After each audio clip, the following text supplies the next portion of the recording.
দেশবাসী আজকের যে এই মুহূর্তটা আসলে আমরা চেয়েছিলাম না, যারা অভিভাবক তারা আমরা আসলে একটা সমাধান চেয়েছিলাম, কিন্তু বাংলাদেশের প্রধানমন্ত্রী সেই সমাধান করতে দেয়নি। কারণ উনি এই বিষয়টি এমন একটা নির্ধারণ করেছে সেজন্য আমাদের আজকে রাজনীতি নামতে হয়েছে।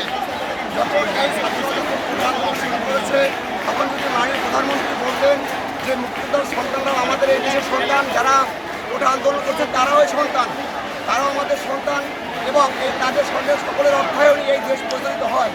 সবাই আপনারা মিলেমিশে বসে যে সিদ্ধান্ত নেবেন সেই সিদ্ধান্তই আমরা বাস্তবায়ন করব।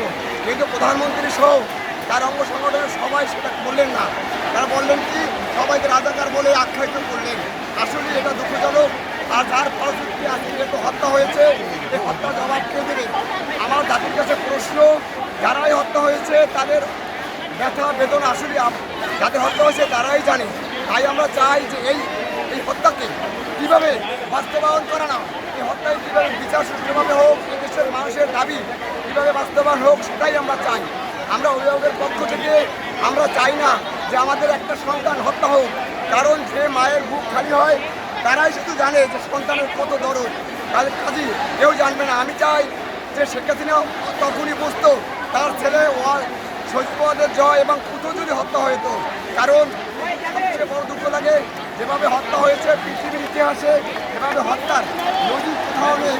একটা শিশুরা যখন আন্দোলন করেছে, ছাত্ররা যখন আন্দোলন করেছে তখন তারা ভয়ে সাগের কার্নিশে পালিয়েছে, সে জায়গায় বসেও পুলিশ গুলি করেছে।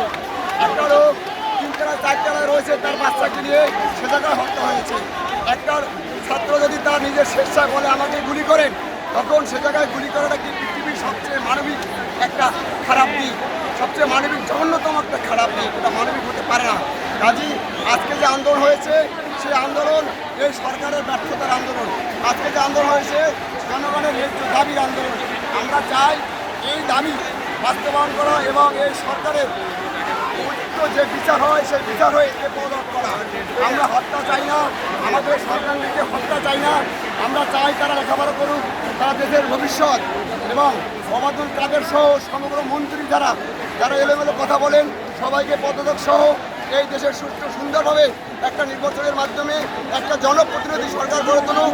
কারণ মানুষের মনে অনেক আক্ষেপ, তারা 15 বছর পর্যন্ত কোনো ভোট দিতে পারেনি, কোনো প্রতিনিধি নির্বাচন করতে পারেনি। ইতিহাসে আছে যেই দেশে ভোট নেই সেই দেশে স্বৈরশাসক কায়েম হয়।